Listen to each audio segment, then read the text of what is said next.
Hello, ഇന്നത്തെ കഥയിലേക്ക് എല്ലാവർക്കും സ്വാഗതം. അങ്ങനെ കല്യാണിക്ക് ഡൽഹിയിലേക്ക് പോകാനുള്ള ആ ഒരു സമയം വന്നിട്ടുണ്ടായിരുന്നു. പക്ഷേ കൂട്ടുപോകാൻ വേണ്ടിയിട്ട് കിരണിന് സമയവും ഇല്ല. അപ്പോൾ അത് കല്യാണിയെ നല്ല വേദനിപ്പിക്കുന്ന ഒരു കാര്യമാണ്. കാരണം കിരണേട്ടനെ പിരിഞ്ഞിട്ട് അങ്ങനെ ഒരാഴ്ചയൊക്കെ നിൽക്കുക എന്ന് പറയുന്നത് അവൾക്ക് ഊഹിക്കാൻ പോലും പറ്റാത്തൊരു കാര്യമാണല്ലോ. അപ്പോൾ കിരണ് പറയുന്നുണ്ട്, ഇടയ്ക്ക് അങ്ങനെയൊക്കെ ഒന്ന് പിരിഞ്ഞ് നിൽക്കുന്നത് നല്ലതാണ്. അപ്പോൾ കല്യാണി പറയാണ്, അത് ആദർശേട്ടനെ പോലെയും നയനയും പോലെ പരസ്പരം സ്നേഹിക്കാത്തവരൊക്കെ ആണെങ്കിൽ കുഴപ്പമില്ല. അവർക്ക് അവരുടെ സ്നേഹത്തിൻ്റെ ആ ഒരു ഡെപ്ത് മനസ്സിലാക്കി കൊടുക്കാതൊരു നല്ല കാര്യമാണ്. പക്ഷേ നമ്മളങ്ങനെയല്ലല്ലോ, നമ്മളെപ്പോഴും പ്രണയിക്കുന്നവരല്ലേ. എന്തിനേറെ എൻ്റെ സംസാരശേഷിയുടെ ഓപ്പറേഷൻ നടത്തുന്ന സമയത്ത് പോലും കിരണേട്ടൻ എൻ്റെ ഒപ്പം തന്നെ ഉണ്ടായിരുന്നല്ലോ. ആ സമയത്തൊക്കെ പുഞ്ചിരിച്ചുകൊണ്ട് കിരണ് പറയുന്നുണ്ട്, ഒരാഴ്ചയല്ലേ, എന്നാലും ഒരു ദിവസം പോലും നമ്മൾ പിരിഞ്ഞിരുന്നിട്ടില്ലല്ലോ കല്യാണം കഴിഞ്ഞിട്ട്. കല്യാണിക്കത് ഭയങ്കര വേദന ഉണ്ടാക്കുന്നൊരു കാര്യമായിരുന്നു. അപ്പം കിരണ് സമാധാനിപ്പിക്കുകയാണ്, സാരമില്ല, ഒരാഴ്ച മാത്രമേ ഉള്ളൂ, ആ സമയം കൊണ്ട് നീ പോയി അടിച്ചു പൊളിച്ചിട്ട് വാ. ആ എന്തായാലും അത് ചാനലുകാരൊക്കെ കവർ ചെയ്യുന്നുള്ള കാര്യം ഉറപ്പാ അല്ലേ, അപ്പോഴേ അതെനിക്ക് ടി വിയിലൂടെ കാണാലോ. അപ്പോൾ കല്യാണിയെ സമാധാനിപ്പിക്കുകയാണ്. സരയു കുഞ്ഞുടുപ്പുകൾ തയ്ച്ചു വെക്കുന്ന ആ ഒരു സമയത്താണ് അങ്ങോട്ടേക്ക് ഷാരി വരുന്നത്. അപ്പോൾ അവർ സ്നേഹത്തോടെ ചോദിക്കുന്നുണ്ട്, ആഹാ മോള് കുഞ്ഞുടുപ്പൊക്കെ തയ്ച്ചു വെക്കുകയാണോ? ഇന്നത്തെ കാലത്ത് ഇതൊക്കെ വാങ്ങിക്കാൻ കിട്ടുന്നത് കൊണ്ട് തയ്ക്കേണ്ട കാര്യമൊന്നുമില്ല, പിന്നെ സമയം പോകണ്ടേ, അതുകൊണ്ട് തയ്ക്കുന്നതാ. അപ്പം സ്നേഹത്തോടെയും വാത്സല്യത്തോടെയും ഷാരി പറയുന്നുണ്ട്, ഇതുപോലെ ഞാനും മോൾക്ക് വേണ്ടി ഒരുപാട് കുഞ്ഞുടുപ്പുകൾ തയ്ച്ചതാ. അന്നത്തെ കാലത്ത് ഇതുപോലെ പുറത്തൊന്നും പോയി വാങ്ങിക്കില്ലായിരുന്നു. പിന്നെ രൂപ നന്നായിട്ട് തയ്ക്കുമായിരുന്നു, അവളാ മോൾക്ക് വേണ്ടി ഒരുപാട് കുഞ്ഞുടുപ്പുകൾ തയ്ച്ചു തന്നത്. അപ്പം സരയു പറയുന്നുണ്ട്, പറഞ്ഞിട്ടെന്താ കാര്യം, അന്ന് കുഞ്ഞുടുപ്പുകൾ തയ്ച്ചു തന്നവർക്ക് ഇന്ന് ഈ കുഞ്ഞിനെ വേണ്ടല്ലോ. എന്നാൽ ഇന്ന് വേണമെന്നും പറഞ്ഞ് ചില പുറംപോക്കുകൾ നടക്കുന്നുണ്ട്. ആ താരയുടെ കാര്യം ഞാൻ പറഞ്ഞത്. അത് കേട്ടത് ഷാരിയുടെ മുഖം വാടുകയാണ്. ഇനി അവൾ എപ്പോഴാണ് കയറി വരുന്നതെന്ന് പറയാൻ പറ്റില്ല. എന്നാലും അമ്മേ, എന്തായിരിക്കും ഞാൻ അവരുടെ മോളാന്ന് പറയുന്നേ? അച്ഛന്മാർ ചിലപ്പോൾ മാറിയെന്ന് വരാം, എന്നാലും പ്രസവിച്ച അമ്മ മാറുമോ? അതിനെ സപ്പോർട്ട് ചെയ്യാൻ അയലത്ത് കുറേ എണ്ണവും. സത്യം പറഞ്ഞാൽ ഞാനല്ല അമ്മയെ അവരെ വെടിവെച്ച് കൊല്ലേണ്ടത്. അപ്പം ഷാരി ടെൻഷനോട് പറയുന്നുണ്ട്, മോൾ അതൊന്നും കാര്യമാക്കണ്ട, എത്രയും പെട്ടെന്ന് വിസയൊക്കെ സംഘടിപ്പിച്ച് അമേരിക്കയിലേക്ക് പോകാൻ മോള് മനുമോനോടൊന്ന് പറയേ. ഇനി ഏതായാലും എൻ്റെ പ്രസവം നടക്കാതെ അതിന് കഴിയുമെന്ന് തോന്നുന്നില്ല. പ്രസവം നടന്നാലും കുഞ്ഞിന് 2-3 മാസമൊക്കെ കഴിഞ്ഞാലേ ഫ്ലൈറ്റിൽ യാത്ര ചെയ്യാൻ പറ്റുള്ളൂ. അതുവരെ നമ്മളിവിടെ നിന്നേ പറ്റൂ. അപ്പം ഷാരി പറയുന്നുണ്ട്, അത് ഇനി കുറച്ച് നാളല്ലേ ഉള്ളൂ മോളെ, ഏറിയ ഒരു 6-7 മാസം, അത് കഴിഞ്ഞാൽ ഉറപ്പായിട്ടും നമുക്ക് പോകണം. അങ്ങനെ അവർ സംസാരിച്ചുകൊണ്ടിരിക്കുമ്പോഴാണ് രാഹുലിൻ്റെ കാറിൻ്റെ ഹോണ് കേൾക്കുന്നത്. അപ്പം ഷാരി പറയുന്നുണ്ട്, ആ അതാ എത്തിയല്ലോ. അപ്പം ഡോറ് തുറന്നിട്ട് രാഹുൽ ഇറങ്ങുകയാണ്. ആ സമയത്ത് ഷാരി പറയുന്നുണ്ട്, അങ്ങേരെ ഇവിടെ നിർത്തിയിട്ട് പോവാം, അങ്ങേര് ഇവിടെ അങ്ങേരുടെ പെങ്ങളുടെ അടുത്തോ അല്ലെങ്കിൽ ഏതെങ്കിലും മെൻ്റൽ ഹോസ്പിറ്റലിലോ അല്ലെങ്കിൽ ഒറ്റയ്ക്കോ എവിടെയെങ്കിലും നിൽക്കട്ടെ. അപ്പോഴാണ് രാഹുൽ തനിച്ചാ കയറി വരുന്നതെന്നുള്ളത് അവർ ശ്രദ്ധിക്കുന്നത്. അപ്പോൾ സരയു പറയുന്നുണ്ട്, അല്ല ഇതെന്താ മനുവേട്ടനൊപ്പം പോയ അച്ഛൻ ഒറ്റയ്ക്ക് കയറി വരുന്നത്? പറഞ്ഞ പോലെ ശരിയാണല്ലോ, ഇനി അവിടെ വെച്ച് തല്ല് വല്ലതും കൂടിയോ? ഷാരിക്ക് അതായിരുന്നു സംശയം. അതോ മനുവിനെ എന്തെങ്കിലും ചെയ്തിട്ടാണോ വരുന്നത്? എൻ്റെ ഈശ്വര. അവർ സരയുവിനെ നോക്കുകയാണ്. അപ്പോൾ അവൾക്കും ടെൻഷൻ ആവുന്നുണ്ട്. രാഹുൽ അടുത്തെത്തിയതും സരയു ടെൻഷനോടെ പോയി ചോദിക്കുന്നുണ്ട്, എൻ്റെ മനുവേട്ടൻ എന്താ പറ്റിയത്?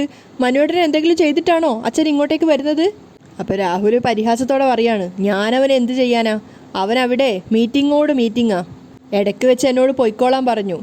ആ എന്നാലും മോളെ, ഇങ്ങേര് അവിടെ വെച്ച് എന്തെങ്കിലും വട്ട് കാണിച്ച് കാണും, ഷാരിയാണ് പറയുന്നത്. ഞാനൊന്നും കാണിച്ചിട്ടില്ല, അവൻ ജർമ്മനിയിൽ നിന്ന് വന്ന കുറച്ച് സുഹൃത്തുക്കളെ കാണുവാ, കൂടെ സൗന്ദര്യമുള്ള മദാമ്മമാരും ഉണ്ട്. അത് കേട്ടപ്പോൾ സരയു പറയാണ്, അയ്യോ അതൊന്നും പറഞ്ഞ് എൻ്റെ മനസ്സ് ഇളക്കാൻ നോക്കണ്ട. ഇനി വന്നവർ മുഴുവൻ മദാമ്മമാരാണെങ്കിലും ഒരു കുഴപ്പമില്ല, മനുവേട്ടൻ ഒരിക്കലും എന്നെ മറന്ന് ഒരു മദാമ്മമാരുടെയും പിന്നാലെ പോവില്ല. നിന്റെ വിശ്വാസം നിന്നെ രക്ഷിക്കട്ടെ, രാഹുൽ പറയുകയാണ്. അപ്പോൾ ഷാരി പറയുന്നുണ്ട്, പിന്നെ ഇയാളുടെ സ്വഭാവമാണ് എല്ലാവർക്കും എന്ന ഇയാളുടെ വിചാരം. അപ്പോൾ രാഹുൽ തിരിച്ചു ചോദിക്കുന്നുണ്ട്, എനിക്കെന്താടി കുഴപ്പം? നിങ്ങൾക്ക് എന്താ കുഴപ്പമെന്ന് ഞാൻ പറയുന്നില്ല. ഉപ്പുചാക്ക് പോലത്തെ ഒരു ശരീരം കൊണ്ട് നടക്കോ, നാണോ മാനോ ഇല്ലാതെ. അപ്പം രാഹുൽ ദേഷ്യത്തോട് പറയാണ്, ഷാരി നിനക്കിപ്പോൾ കുറച്ച് കൂടുന്നുണ്ട്, ബെഡ്റൂമിൽ പോലും നീൻ്റെ ചെവി തിന്നുകൊണ്ടിരിക്കുക, നിങ്ങളെ മൊത്തത്തിൽ തിന്നുവാ വേണ്ടത്, ഷാരി വെറുപ്പോടെ പറയാണ്. അപ്പോൾ രാഹുൽ പറയുന്നുണ്ട്, മോളെ ഇതുവരെ എനിക്കൊരു കുഴപ്പമില്ല, പക്ഷേ നിങ്ങളെല്ലാവരും ചേർന്ന് എനിക്ക് കൊണ്ടുപോയി ഷോക്ക് തന്നതിന് ശേഷം മൊത്തത്തിൽ തലക്കകത്തൊരു മന്ദതയുണ്ട്. പക്ഷേ ഈ രീതിയിലാണ് ഇവളുടെ പോക്കെങ്കിൽ മിക്കവാറും ഇവളെ ഞാൻ കടിച്ച് കീറിയെന്ന് വരും. വാ ഇങ്ങോട്ട് കടിച്ച് കീറാൻ, തലയൊന്ന് പൊട്ടിയതാണല്ലോ, ബാക്കി ഇനി ഞാൻ കഴുത്ത് പിടിച്ച് ഞെക്കും. രാഹുൽ തിരിച്ചൊന്നും പറയാൻ പറ്റാത്ത ആ ഒരു ഫ്രസ്ട്രേഷനിൽ നിൽക്കുകയാണ്. അപ്പോൾ സരയു പറയുന്നുണ്ട്, ഇന്ന് അവിടെ പോയിട്ട് അച്ഛൻ എന്തോ പ്രശ്നം ഉണ്ടാക്കിയിട്ടുണ്ട്, അതാ മനുവേട്ടൻ അച്ഛനെ ഇങ്ങോട്ടേക്ക് പറഞ്ഞു വിട്ടത്. ഞാൻ ഇടയ്ക്ക് വിളിച്ചപ്പോൾ മനുവേട്ടൻ പറഞ്ഞത് അവിടെ അടങ്ങി ഒതുങ്ങി ഇരിക്കുന്നു എന്നാ. ഇടയ്ക്ക് ഞാൻ അച്ഛനെ വിളിച്ചപ്പോൾ അവിടെ ഭയങ്കര വർത്താനമൊക്കെ കേട്ടായിരുന്നല്ലോ. ആ ഇടയ്ക്ക് അവൻ്റെ കൂട്ടുകാരൻ്റെ ഒരു കല്യാണം ഉണ്ടായിരുന്നു, അതിനും ഒന്ന് കയറി, അതിൻ്റെയാ ബഹളമൊക്കെ കേട്ടത്. ഇടയ്ക്ക് അവിടെയും ഒന്ന് പോയി, അവിടുന്ന് ആ സദ്യയൊക്കെ കഴിച്ചത്. അത് കഴിഞ്ഞപ്പോൾ അവൻ എന്നോട് പറഞ്ഞു പൊയ്ക്കോളാൻ. അപ്പോൾ ഷാരി പറയുന്നുണ്ട്, ആ അത്രയ്ക്ക് അവൻ്റെ മനസ്സമാധാനം പോയി കാണും. അവിടുന്ന് പിച്ചും പേയൊക്കെ പറഞ്ഞ് അവൻ്റെ ഫ്രണ്ട്സ് ചോദിക്കത്തില്ലയോ ഫാദർ ഇൻ ലോയ്ക്ക് മെൻ്റലാണോ എന്ന്. അപ്പോൾ രാഹുൽ പറയുന്നുണ്ട്, ഞാനല്ലടി മെൻ്റൽ, നാളെ എന്നാ നീയും ഇവളും ഒക്കെ മെൻ്റലാവും. അത് കേട്ടത് സരയു പറയുന്നുണ്ട്, ആയിക്കോട്ടെ, അച്ഛൻ കഴിവില്ലാത്ത ആളായി മാറിയപ്പോഴേക്കും എനിക്ക് മനുവേട്ടനെ പോലെ നല്ലൊരാളെ കിട്ടിയത് എൻ്റെ ഭാഗ്യ. അതെ അതെ, അവനെക്കൊണ്ട് ഒരുപാട് ആൾക്കാർക്ക് ഇതുപോലെ ഭാഗ്യം ഉണ്ടാവുന്നുണ്ട്. രാഹുൽ പരിഹസിക്കുകയാണ്. എന്താ സംശയം, വിദേശ രാജ്യത്തുള്ളവർ പോലും ഇങ്ങോട്ട് വരിക മനുമോനെ കാണാൻ. എന്ന് വെച്ചാൽ അങ്ങനെ ഒരു തലച്ചോറാണ് അവൻ്റെന്ന്, അല്ലാതെ നിങ്ങളെപ്പോലെ ചെളിയല്ല തലയ്ക്കകത്തുനിന്ന്. അപ്പോൾ രാഹുൽ പരിഹസിക്കുന്നുണ്ട്, അവനെപ്പോലെ തലച്ചോറുള്ളവരെ അമേരിക്കയിലെ രഹസ്യാന്വേഷണ ഏജൻസിയിൽ പോലും കാണത്തില്ല. സത്യം പറഞ്ഞാൽ അവനെ ഏതെങ്കിലും ഇൻ്റലിജൻസ് വകുപ്പിൻ്റെ മേലധികാരി ആക്കേണ്ടതായിരുന്നു. പക്ഷേ അങ്ങനെ ആക്കിയതുകൊണ്ട് കാര്യമില്ല, അവിടെയും പെണ്ണുങ്ങളുണ്ടല്ലോ. അതിനെന്താ, സരയു ചോദിക്കുകയാണ്. അല്ല ഒന്നുമില്ല, ഉണ്ടല്ലോ എന്ന് പറയായിരുന്നു. രാഹുൽ അവിടുന്ന് പോകുമ്പോൾ ഷാരി പറയുന്നുണ്ട്, ഈ വട്ടൻ എന്തൊക്കെയാ ഈ പറഞ്ഞിട്ട് പോകുന്നത്. അപ്പം അയാൾ തിരിഞ്ഞു നോക്കും. എന്താ തുറച്ചു നോക്കുന്നേ? ഏയ് ഒന്നുമില്ല, എല്ലാം നല്ലതിനാ. അപ്പോൾ സരയു പറയുന്നുണ്ട്, ഒന്ന് നോർമലായിട്ട് വന്നതാ, വീണ്ടും കുഴപ്പമായി എന്നാ തോന്നുന്നേ. കുഴപ്പമുണ്ടെങ്കിലേ സ്ഥിരമായിട്ട് മെൻ്റൽ ഹോസ്പിറ്റലിൽ കൊണ്ടുവരണം. ഷാരി വെറുപ്പോടെയാണ് പറയുന്നത്. അല്ലെങ്കിൽ മുറിയിൽ തളച്ചിടണം. അതേസമയം മറ്റൊരിടത്ത് മനോഹറിൻ്റെ ഫസ്റ്റ് നൈറ്റ് സ്റ്റാർട്ട് ചെയ്യുകയാണ് നിഷയുമായിട്ടുള്ളത്. അപ്പം പ്രണയത്തോടുകൂടിയൊക്കെ ഇരിക്കുകയാണ്. അങ്ങോട്ടേക്ക് നിഷ ബെഡ്റൂമിലേക്ക് പാലക കൊണ്ട് കയറി വരുന്നുണ്ട്. അപ്പം നിഷ അടുത്ത് വന്നിരുന്നപ്പോൾ മനോഹർ പറയുകയാണ്, ഈ സുന്ദരിയെ ഒരിക്കലും നഷ്ടപ്പെടരുതെന്ന് ആഗ്രഹിച്ചത് കൊണ്ടാണ് അനുകൂല സാഹചര്യം അല്ലാതിരുന്നിട്ട് പോലും ഞാൻ വിവാഹം കഴിക്കാൻ നിർബന്ധം കാണിച്ചത്. അത്രയ്ക്ക് വല്ലാത്തൊരടുപ്പമായി പോയി നിഷയോട് എനിക്ക്. അപ്പോഴേക്കും നിഷ നാണത്തോടെ പാലിൻ്റെ ഗ്ലാസ് എടുത്തിട്ട് മനോഹറിന് കൊടുക്കുകയാണ്. അവനും പ്രണയത്തോടെ അത് വാങ്ങി കുറച്ച് കുടിച്ചതിന് ശേഷം ബാക്കി നിഷയ്ക്കും കൊടുത്ത് അവളും കുറച്ച് കുടിക്കുകയാണ്. ആ സമയത്ത് മനോഹർ പറയുന്നുണ്ട്, എൻ്റെ അമ്മാവൻ മരിച്ചതിൻ്റെ പേരിൽ വിവാഹം മാറ്റിവെച്ചിരുന്നെങ്കിൽ അത് മോളിന് വിഷമാവുമായിരുന്നില്ലേ. അപ്പോൾ നിഷ സങ്കടത്തോടെ പറയുകയാണ്, എന്താ സംശയം, ആൾക്കാരെയൊക്കെ വിളിച്ച് വലിയ ആർഭാടത്തിൽ വിവാഹം നടക്കാത്തതിൽ എനിക്ക് സങ്കടമുണ്ടെങ്കിലും റോഹിയേട്ടൻ എൻ്റെ കഴുത്തിൽ താലി കെട്ടിയപ്പോൾ അതൊക്കെ ഞാൻ മറന്നുപോയി. ഞാൻ ഒരുപാട് ആഗ്രഹിച്ചതാ ഈ നിമിഷം. അപ്പം മനോഹർ പറയുന്നുണ്ട്, ഈ കല്യാണം എന്നൊക്കെ പറയുന്നത് ഒരു വിധിയാണെന്ന് പറയുന്നത് വളരെ ശരിയാ. അല്ലെങ്കിൽ തന്നെ എത്ര പെൺകുട്ടികളെ കണ്ടു വിദേശത്തും ഈ നാട്ടിലുമൊക്കെ ആയിട്ട്, എനിക്കാരെയും ഇഷ്ടപ്പെട്ടില്ല. എന്നാൽ നിഷ അങ്ങനെ അമിതമായ സൗന്ദര്യമുള്ള കൂട്ടത്തിലൊന്നുമല്ല. എന്നിട്ടും നിന്നെ കണ്ടപ്പോൾ എൻ്റെ മനസ്സ് പറഞ്ഞു ഇവൾ തന്നെയാണ് എൻ്റെ ഭാര്യയെന്ന്. അതെൻ്റെ ഭാഗ്യ റോഹിയേട്ടാ. റോഹിയേട്ടൻ വന്ന് പെണ്ണ് കണ്ടു പോയപ്പോൾ ഞാൻ പോകാറുള്ള എല്ലാ അമ്പലത്തിലും പോയി ഞാൻ പ്രാർത്ഥിച്ചിട്ടുണ്ട് ഇയാളെ എനിക്ക് കിട്ടണേന്ന്. അപ്പോൾ എന്നെപ്പോലെ തന്നെ മോളും പ്രാർത്ഥിച്ചിട്ടുണ്ടല്ലേ, മനോഹർ ചോദിക്കുകയാണ്. അതെ, ഒരുപാട്. അതിനുശേഷം മനോഹർ അവളെ ചേർത്ത് പിടിച്ച് കൈകളൊക്കെ ഇങ്ങനെ കൈൻ്റെ ഉള്ളിലാക്കുകയാണ്. എന്നിട്ട് പറയുന്നുണ്ട്, ഈ കൈകൾ എന്നും ഈ കൈകൾക്കുള്ളിൽ സുരക്ഷിതമായിരിക്കും. അപ്പം നിഷ ചോദിക്കുകയാണ്, നമ്മൾ ഉടനെ തന്നെ അമേരിക്കയിലേക്ക് പോവോ? അത് കേട്ടത് മനോഹർ പതറുകയാണ്. അവൻ ചിന്തിക്കുന്നുണ്ട്, ഇങ്ങനെ അമേരിക്കയിലേക്ക് എനിക്കൊപ്പം വരാനായിട്ട് ഒരുപാട് പെണ്ണുങ്ങൾ കാത്തിരിക്കുന്നുണ്ടെടീ. എന്താ ഒന്നും മിണ്ടാത്തേ? ഇനിയിപ്പോൾ അമ്മാവൻ്റെ മരണാനന്തര കർമ്മങ്ങൾക്കൊക്കെ പങ്കെടുക്കണമല്ലോ. അതിനുശേഷം ബന്ധുക്കളുടെ വീട്ടിലേക്കൊക്കെ ഒന്ന് പോകണ്ടേ? അപ്പോൾ ഹണിമൂൺ ട്രിപ്പോ? അവൾ സങ്കടത്തോടെ ചോദിക്കുകയാണ്. ഇവിടെ ഹണിമൂൺ ട്രിപ്പൊന്നും വേണ്ട മോളൂ, അതൊക്കെ നമുക്ക് സ്വിറ്റ്സർലാൻഡിലാക്കാം. അത് കേട്ടതും സ്നേഹത്തോടെ നിഷ പറയുന്നുണ്ട്, എല്ലാം റോഹിയേട്ടൻ്റെ ഇഷ്ടം പോലെ. കല്യാണം കഴിഞ്ഞല്ലോ, ഇനി എന്നും നമ്മുടെ ജീവിതത്തിൽ ഹണിമൂൺ ആയിരിക്കും. അത് 1 വർഷം കഴിഞ്ഞേ നിലയ്ക്കൂ. അത് കേട്ടതും നിഷ ചോദിക്കുന്നുണ്ട്, അതെന്താ 1 വർഷം കഴിഞ്ഞ്? അത് പിന്നെ 1 വർഷം കഴിഞ്ഞാൽ പിന്നെ ഒരു കുഞ്ഞൊക്കെ ആവുമല്ലോ. അപ്പോൾ പിന്നെ ചുറ്റിയടിച്ചൊക്കെ അങ്ങ് നടക്കാൻ പറ്റുമോ? തണുപ്പും വെയിലും മഞ്ഞും ഒക്കെ മാറി കൊണ്ടാലേ കുഞ്ഞിന് അസുഖം വരില്ലേ?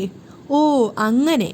കല്യാണം കഴിഞ്ഞ ശേഷം ഭാര്യ, കുഞ്ഞ് ജനിച്ചതിന് ശേഷം കുഞ്ഞും ഭാര്യയും, രണ്ടുപേരെയും ഒരുപോലെ കെയർ ചെയ്തേ പറ്റൂ.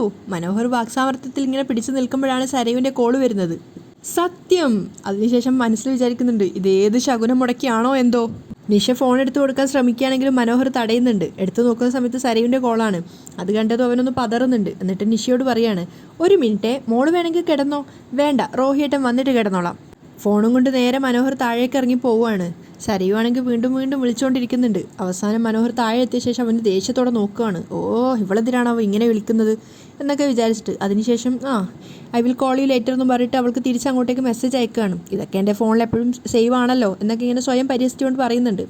അതിനുശേഷം അത് അയക്കുമ്പം സരയു വിചാരിക്കുകയാണ്, മെസ്സേജ് എടുത്ത് നോക്കുന്നുണ്ട്, I will call you later. എന്തെങ്കിലും തിരക്കൊണ്ടായിരിക്കും, പക്ഷേ മനുവേട്ടനില്ലാതെ എനിക്ക് ഉറക്കം വരില്ലല്ലോ എന്നൊക്കെ അവളിങ്ങനെ സ്വയം ചിന്തിക്കുകയാണ്. അങ്ങനെ വീണ്ടും തിരിച്ച് നിഷയുടെ അരികിലേക്ക് എത്തിയിട്ട് തള്ളു തുടങ്ങുകയാണ്. ഞാൻ വിചാരിച്ചത് ബന്ധുക്കൾ ആരെങ്കിലേക്കും വിളിക്കുകയായിരിക്കുന്ന, പക്ഷേ വിളിച്ചത് ഒരു കാനഡയിലുള്ള ഫ്രണ്ടാ. അപ്പോൾ അവൾ പറയുന്നുണ്ട്, കാനഡയിലേക്ക് ഇപ്പോൾ ഒരുപാട് പേര് പോകുന്നുണ്ടല്ലോ. അതെ, ഇപ്പോൾ സത്യം പറഞ്ഞാൽ മലയാളികളാണ് അവിടെ കൂടുതൽ. UK അങ്ങനെ തന്നെയാണ്. പിന്നെ ഞാൻ താമസിക്കുന്നിടത്ത് ഹൗസിംഗ് കോളനിയിലെ പ്രസിഡന്റ് ഞാനാ, നമ്മുടെ മലയാളികളുടെ. ഇനിയിപ്പോൾ ഓണമൊക്കെ വരാൻ പോവല്ലേ, സാധാരണ ഓണസദ്യയൊക്കെ അറേഞ്ച് ചെയ്തിരുന്നത് ഞാനാ. അത് കേട്ടതും നിഷ സന്തോഷത്തോടെ ചോദിക്കുന്നുണ്ട്, ആഹാ അത് ശരി, എങ്കിൽ ഓണത്തിന് മുന്നേ നമുക്ക് അങ്ങോട്ടേക്ക് പോയാലോ? അത് കേട്ടതും മനോഹർ ഒന്ന് ഞെട്ടുകയാണ്. അവൻ ചിന്തിക്കുന്നുണ്ട്, അങ്ങനെയെങ്കിൽ സദ്യ ഉണ്ണാൻ എനിക്ക് ഒരുപാട് ഭാര്യമാരുണ്ട്, എല്ലാവരെയും കൂടി അങ്ങോട്ടേക്ക് കൊണ്ടുപോയാലോ? എന്താ ആലോചിക്കുന്നേ? നിഷ ചോദിക്കുകയാണ്. അല്ല, ഓരോന്ന് ആലോചിക്കാതെ ഇങ്ങനെയൊന്നും സംസാരിക്കരുത് കേട്ടോ. എന്തു പറ്റി? ഞാൻ എന്തെങ്കിലും മോശമായിട്ട് പറഞ്ഞോ? പിന്നെ ഇല്ലേ, എന്താ ഏട്ടാ ഞാൻ പറഞ്ഞതിൽ തെറ്റ്? മരിച്ചത് എൻ്റെ ആരാ? മനോഹർ തിരിച്ചു ചോദിക്കുകയാണ്. അയ്യോ, ഞാനത് ഓർത്തില്ല കേട്ടോ. ഓർക്കണം, പ്രത്യേകിച്ച് ഈ താലി കഴുത്തിലിട്ടിരിക്കുന്ന ആള്. എൻ്റെ സ്വന്തം അമ്മാവനാ മരിച്ചത്. ഇനിയിപ്പോൾ ഈ വർഷം എനിക്ക് ഓണമൊന്നുമില്ല, ഒരാഘോഷവും ഇല്ല. ദേ, പിന്നെ ആകെയുള്ളത് നമ്മുടെ കല്യാണമായിരുന്നു. പിന്നെ അത് മോളെ ഭാര്യയാക്കാനുള്ള ആർത്തി കൊണ്ട് ഞാൻ ചെയ്തതാ, അല്ലെങ്കിൽ അതും ചെയ്യില്ലായിരുന്നു. അവൾ അപ്പം സംശയത്തോട് ചോദിക്കുന്നുണ്ട്, അപ്പം ഈ ഫസ്റ്റ് നൈറ്റ് ഒക്കെ വേണോ ഏട്ടാ? അപ്പം മനോഹർ തിരിച്ചു ചോദിക്കുകയാണ്, വേണ്ടേ? അവളൊന്നും മറുപടി പറയാതെ ഇരിക്കുമ്പോൾ മനോഹർ അവളെ ചേർത്ത് പിടിച്ചിട്ട് പറയുന്നുണ്ട്, മരിച്ചവർ മരിച്ചു, അവർ ആത്മാവായി കഴിഞ്ഞു, അവരുടെ ആത്മശാന്തിക്കായി നമുക്ക് പ്രാർത്ഥിക്കാം. പിന്നെ പ്രത്യേകിച്ച് ആഘോഷങ്ങളൊന്നും വേണ്ട. പിന്നെ ജീവിതത്തിൽ നടക്കേണ്ട ചില കാര്യങ്ങളുണ്ട്, അതൊന്നും ഒരിക്കലും ഒഴിവാക്കരുത്. നമ്മുടെ ഫസ്റ്റ് നൈറ്റിനി നാളെ കിട്ടിയില്ലെങ്കിലോ? പിന്നെ ഞാൻ എന്തെങ്കിലും സംസാരിക്കുമ്പോൾ മോൾക്ക് വേദനിക്കുന്നുണ്ടെങ്കിൽ അത് പറയണം കേട്ടോ. അത് പിന്നെ എനിക്ക് ഈ പെൺകുട്ടികളുമായിട്ട് അടുത്തിടപഴകിയിട്ട് വലിയ ശീലമൊന്നുമില്ല. ഞാനാണെങ്കിൽ ആരെയും പ്രേമിച്ചിട്ടുമില്ല, അതുകൊണ്ട് എനിക്ക് നിങ്ങളുടെ രീതികളൊന്നും അറിയില്ല. ഏത് നേരവും ബിസിനസ്സുമായിട്ട് നടക്കുന്ന ഒരാളാണ് ഞാൻ. അപ്പം നിഷ പറയുന്നുണ്ട്, എൻ്റെ ഏട്ടനൊരു പാവ, നിഷ്കളങ്കൻ. അത് കേട്ടതും മനോഹറും പറയാണ്, അതെല്ലാവരും പറയാറുണ്ട്, എൻ്റെ ബിസിനസ് ഫ്രണ്ടൊക്കെ ഞാൻ കളങ്കമില്ലാത്തവരാണെന്ന് പറയാറുണ്ട്. അപ്പം നിഷ പറയുന്നുണ്ട്, ഇത്രയ്ക്ക് പാവാൻ പാടില്ല കേട്ടോ, കുറച്ചൊക്കെ നമ്മൾ ആൾക്കാരെ തിരിച്ചറിയണം, അല്ലെങ്കിൽ അബദ്ധത്തിൽപ്പെടും. അപ്പം മനോഹർ പറയാണ്, ഇനിയിപ്പോൾ മോളും ഉണ്ടല്ലോ എൻ്റെ കൂടെ, അതുകൊണ്ട് ഇനി പേടിക്കാനൊന്നുമില്ല. എനിക്കെന്തെങ്കിലും അബദ്ധം പറ്റുവാണെങ്കിൽ, അതല്ല എൻ്റെ സുഹൃത്തുക്കളിൽ ആരെങ്കിലും മോശമായി പെരുമാറുകയാണെങ്കിൽ അതെന്നോട് പറയണം. അപ്പം നിഷ പുഞ്ചിരിച്ചിട്ട് തലയാട്ടുകയാണ്. ഇനി മോള് പറയുന്നത് എന്തും അത് ഞാൻ അനുസരിച്ചിരിക്കും. മോൾക്ക് പ്രത്യേകിച്ച് എന്തെങ്കിലും ആഗ്രഹം പറയാനുണ്ടോ? അത് നമ്മുടെ ഫസ്റ്റ് നൈറ്റ് ആണ്, അതുകൊണ്ടാണ് ചോദിച്ചത്. ഉണ്ട്, നിഷ പറയാണ്. അപ്പം മനോഹർ സന്തോഷത്തോടെ എന്താന്നൊക്കെ ചോദിക്കുന്നുണ്ട്. അതേസമയം മനസ്സിൽ ചിന്തിക്കുകയാണ്, എൻ്റെ ഈശ്വര, സ്വർണ്ണം ഒഴിച്ച് ബാക്കി എന്തെങ്കിലും പറയണേ. എന്നും എല്ലാ കാലവും എനിക്കെൻ്റെ റോഹിയേട്ടനോട് ചേർന്നിരിക്കണം. ഇതാണോ ആഗ്രഹം എന്നുള്ളൊരു ആറ്റിറ്റ്യൂഡാണ് മനോഹറിന്. എന്നിട്ട് അവൻ പറയുന്നുണ്ട്, ഈ ആഗ്രഹം മോള് പറഞ്ഞില്ലെങ്കിലും ഞാൻ സാധിച്ചു തരില്ലേ? ഹോ, സമാധാനമായി. മനോഹർ നേരെ നിഷയെ ചേർത്ത് നിർത്തി ഫസ്റ്റ് നൈറ്റ് ആരംഭിക്കാൻ പോവുകയാണ്. അവിടെയാണ് ഇന്നത്തെ എപ്പിസോഡ് വൈൻഡപ്പ് ചെയ്യുന്നത്.